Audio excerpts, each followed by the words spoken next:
Finally दोस्तों Bhojpuri film बिटिया रानी बड़ी सियानी इस फिल्म का यूट्यूब का कंप्लीट रिलीज डेट आ चुका है दोस्तों। इसी बारे में दोस्तों इस वीडियो में आप लोगों को बहुत बड़ा जानकारी देने वाला दोस्तों, यानी ये बताना दोस्तों इस फिल्म को आप लोग इसे यूट्यूब पर कब कितने बजे किस यूट्यूब चैनल पर रिलीज किया जाएगा दोस्तों। हाँ दोस्तों हमारे इस वीडियो को पूरा देखिएगा दोस्तों। अगर चैनल पर पहली बार आए दोस्तों तो हमारे चैनल को सब्सक्राइब कर लीजिएगा दोस्तों, क्योंकि हमारे चैनल पर इसी तरह भोजपुरी फिल्म का हर खबर सबसे पहले देखने को मिलता है दोस्तों। चलिए दोस्तों बात कर लेते हैं भोजपुरी फिल्म बिटिया रानी बड़ी सियानी। इस फिल्म की कहानी की बात किया जाए दोस्तों, रोमांटिक पारिवारिक इमोशनल और बहुत कॉमेडी वाला फिल्म होने वाला है दोस्तों। यानी कि दोस्तों इस फिल्म को आप लोग फैमिली के साथ बैठ के देख सकते हैं दोस्तों यूट्यूब पे।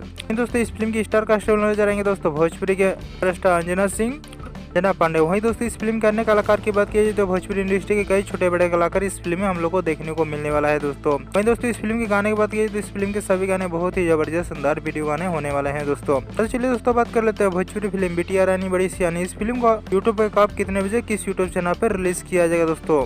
मीडिया रिपोर्ट के माध्यम से बताया जा रहा है दोस्तों भोजपुरी फिल्म बिटिया रानी बड़ी सियानी इस फिल्म को आप लोग इसे यूट्यूब पर रिलीज किया जा रहा है दोस्तों 7 तारीख को सुबह 8 बजे बी फॉर यू भोजपुरी की यूट्यूब चैनल पर। हाँ दोस्तों इस फिल्म को आप लोग इसमें रिलीज किया जाएगा दोस्तों 7 तारीख को 8 बजे बी फॉर यू भोजपुरी की यूट्यूब चैनल पे 1 बजे इस फिल्म को यूट्यूब पे देखिएगा दोस्तों। और दोस्तों भोजपुरी ये खबर आप लोग कैसा लगा दोस्तों नीचे कमेंट में राय जरूर बताए दोस्तों। इसी तरह वीडियो देखने के लिए दोस्तों हमारे इस वीडियो को लाइक करें, चैनल को सब्सक्राइब करें, शेयर करें। मिलते हैं दोस्तों वीडियो को पूरा देखने के लिए आप लोग का बहुत बहुत धन्यवाद दोस्तों।